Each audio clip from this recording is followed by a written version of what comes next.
انسان کی حقیقی دولت اور خوشی۔ آج صبح اچانک میری آنکھ کھلی تو کل کا منظر میری آنکھوں کے سامنے آ گیا کہ انسان صبح سویرے اٹھ کر نماز ادا کرتا ہے اور خالق حقیقی کے سامنے جھکتا ہے اور اپنے گناہوں کی بخشش اور والدین کی مغفرت کی دعائیں کرتا ہے اور حق کی راہ پر چلنے کی توفیق مانگتا ہے اور نیک کام کرنے اور اپنی آخرت سنورنے کی دعائیں کرتا ہے اور بچوں کو نیک ہونے کی دعائیں دیتا ہے۔ بے شک اللہ سنتا ہے اور قبول کرتا ہے، مگر انسانیت آپ کے لیے صبح صبح اٹھ کر دعا کرے تو کیا سمجھتے ہیں کہ ایک انسان کی دعا اور بہت سے انسانوں کی دعا آپ کے حق میں کتنا اثر رکھتی ہے؟ اور جب آپ کے لیے بہت سے انسان دن رات دعائیں کریں گے تو وہ دولت آپ کو کہاں سے کہاں لے جائے گی۔ اس حقیقت کو اللہ تعالیٰ نے قرآن مجید میں اس طرح فرما دیا۔ حدیث شریف میں آتا ہے ایک انسان کا قتل گویا پوری انسانیت کا قتل ہے۔ شاید میری زندگی ایک واقعے نے بدل کر رکھ دی جب میں نے انسان کا جلال، روب، دبدبہ اس وقت دیکھا جب وہ اللہ تعالیٰ کے دیے ہوئے عارضی اختیارات کو حقیقی اختیارات سمجھ کر خود کی حقیقت ہی کو بھول جاتا ہے۔ میں نے اپنے ادارے میں ایسے چند واقعات دیکھے ہیں، پھر ان کا انجام بھی دیکھا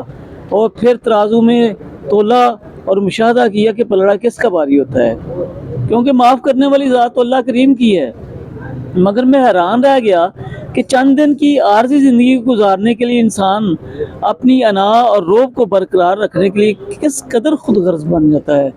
اور حقیقت میں اس کے اختیار میں کچھ بھی نہیں ہے، جبکہ صبح سویرے اٹھ کر وہ کیا دعائیں مانگتا ہے۔ خیر انسان تو ہے ہی خطا کا پتلا، اللہ تعالیٰ معاف فرمائے، حالانکہ حضرت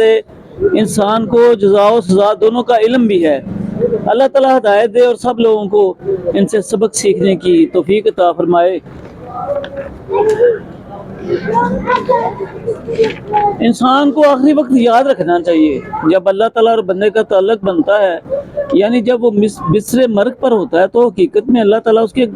گناہوں کی مغفرت فرما رہا ہوتا ہے، جبکہ مریض کو دوسروں کے لیے دعا کرنی چاہیے کیونکہ وہ اس وقت اللہ کے قریب تر ہوتا ہے، مگر وہ تو رو رو کر انسانوں سے کہتا ہے اب آپ دعائیں کریں۔ یہ اس وجہ سے ہے کہ وہ انسان جب صحت مند ہوتا ہے تو اللہ کا شکر ادا نہیں کرتا اور نہ ہی قناعت کرتا ہے، وہ دنیاوی آرائش اور روح کو برقرار رکھنے میں مشغول ہوتا ہے،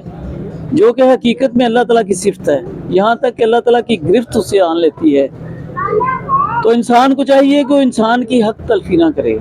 انسان کی دعا بھی ہے اور دوا بھی، یعنی ڈاکٹرز۔ تو پھر انسان کی حقیقت سامنے آ گئی کہ وہ بے جان دولت کو حاصل کرنے کی لگن میں لگا رہتا ہے، جبکہ اسے چاہیے کہ انسان سے دعاؤں کی دولت لے جس میں جان بھی ہے اور امان بھی، جو دونوں جہانوں میں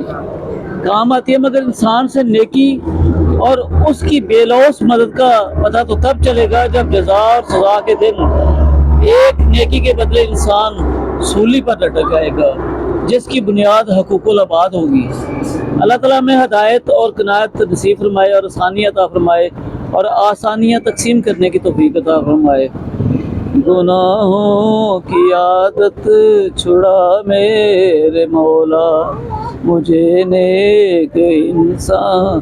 بنا میرے مولا۔